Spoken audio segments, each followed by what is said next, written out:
Salut trader, j'espère que tu vas bien. Aujourd'hui, je vais faire une petite vidéo, comme ça je t'explique comment je peux entrer sur un trade sur le gold. Donc, il y avait beaucoup de choses qui sont passées en ce moment, comme tu le sais avec les tensions politiques. Donc, tout d'abord, je vais commencer à t'expliquer la partie fonda, tout ce qui est passé comme news, et après je t'explique mon analyse technique là-dessus qui m'a permis à faire une trade sur l'or qui était magnifique. On y va. Donc, tout d'abord, ce qui s'est passé la semaine dernière déjà, la Fed elle a décidé de garder ses taux d'intérêt hauts.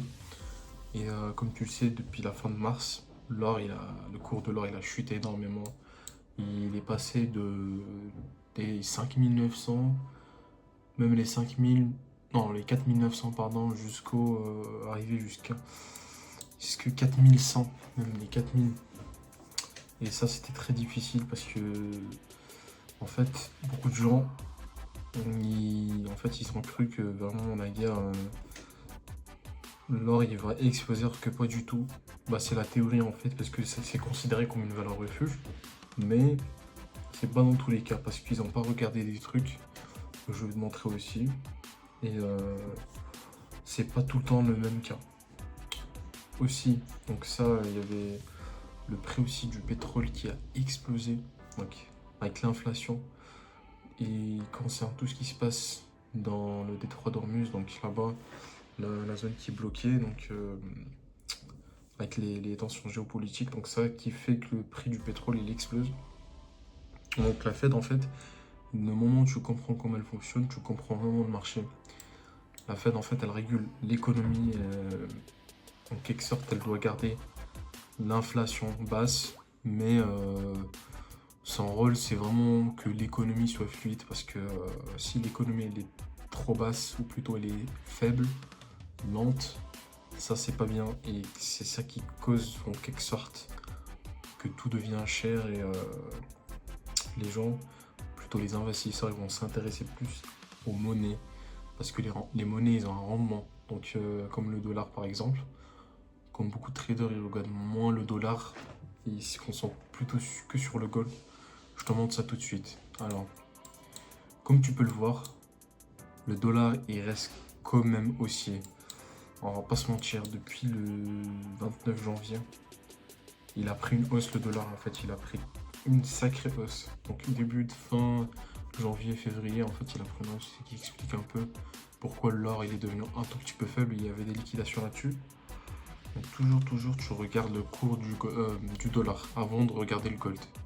Comme tu le vois, il y a des moments où le dollar il revient, il retrace, il cherche des zones donc de support là où il y a la demande et après il repasse en hausse, etc. etc. Ok, là on arrive fin du mois, 31 mars. Moi je regarde le cours du dollar, je vois que avant le 15 mars, il a déjà atteint cette zone, il n'a pas pu la dépasser. Je regarde cette zone de résistance sur le dollar et je vois qu'en fait il a testé cette zone plusieurs fois. Donc pour moi, il tenait pas cette zone.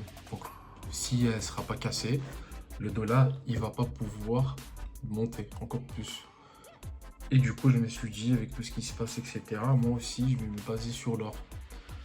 Donc l'or, je regarde l'analyse technique tout de suite.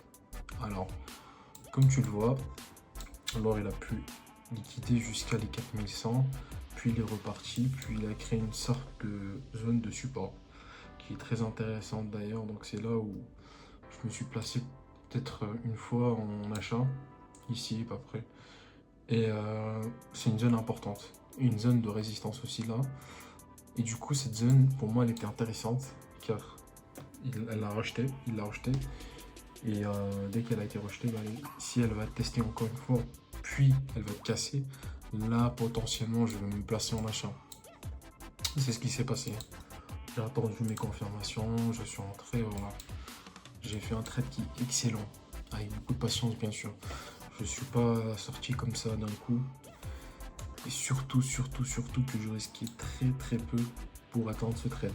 Donc, le vrai trader ou un vrai trader professionnel, il risque très peu pour gagner beaucoup. T'as pas besoin de trader beaucoup ou risquer beaucoup, etc. T'as besoin des fois de juste une seule trade et voilà. tout est fait. Donc voilà.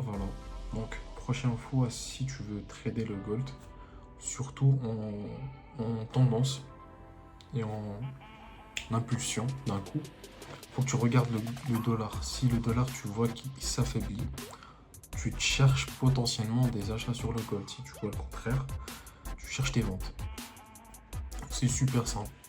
Et tu regardes les news, donc tu regardes tout ce qui est annonce éco, l'emploi, donc la NAFP, etc. sur le dollar, taux de chômage et tout. Si ça continue comme ça, bah en fait l'or il est affecté aussi par la data, mais beaucoup par le dollar, les taux d'intérêt surtout, parce que si la Fed elle garde ses taux d'intérêt hauts, c'est pas bon pour le dollar, pour le gold. Donc fais très attention et si tu veux avancer ou apprendre plus dans le trading, n'hésite pas à t'abonner à mon compte. Je te dis à bientôt.